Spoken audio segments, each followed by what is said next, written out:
Okay, well, the mining tax doesn't go through. That will be his fault, but he would see it to his credit, because the opposition argues, of course, that it's a tax. It's another new tax, and they're against it, and they think that resonates pretty well, whereas the government is saying that this is a chance to redistribute some of the enormous wealth that's being created in the mining industry. Who's winning that argument?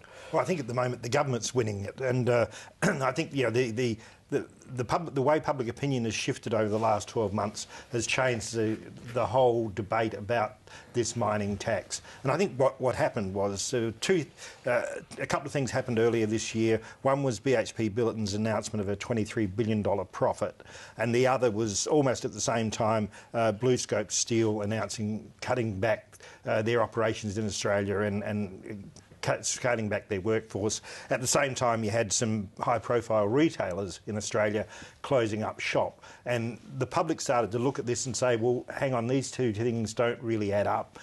There's a fair amount of community concern about job security creeping back into the public debate, and they're saying, well, $23 billion profits, shouldn't that be shared around a bit more? So I think the government is on much stronger ground with this legislation now than it was 12 months ago. I think the point about that is that BHP is not opposing the tax at the moment, and the way the tax has been done with BHP, Rio and Xstrata is that the very big miners don't have to pay a lot. It's a bit hard to know because they'll pay the majority of it. Well, yes, but in relation to their profits, they won't, because the big change is that all the huge investments, and most of these profits are ploughed back into future investment, into expanding our mining industry, but they won't have that becomes a tax break on their future profits, so they won't have to pay as much. And the pressure is going on to somebody like Fortescue and Twiggy Forrest, who hasn't done those huge investments yet.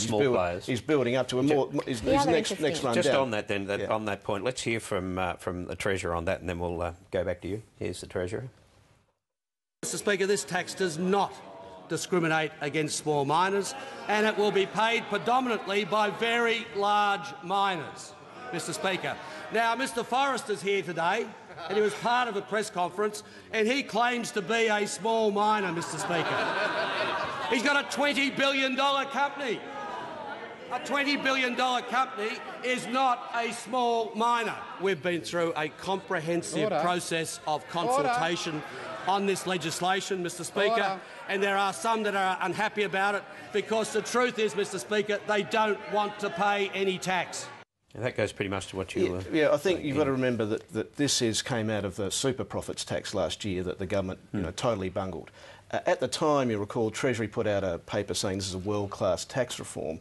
Now, after Swan basically bungled tax reform, picked out of the Henry Tax Review that the mining super profits tax, they've ended up with sort of a real Julia Gillard sort of compromise that I don't think anyone would say is an ideal tax in the way it's devised. So it's really sort of Perhaps a compromise. Not ideal, but I wouldn't think, Misha, it'd be difficult to get public support for it. Well, no, and the comparator is, if sold properly, but the comparator also is really interesting when you look at the case where the opposition's been really effective waging a campaign against the carbon pricing scheme, the carbon tax, by saying, well, look, they kind of snuck it through and sort of stole an election on that basis and then did the opposite. But arguably, Labor was pretty clear about this in the election campaign. So you can actually argue that they've actually got some kind of a mandate to do this.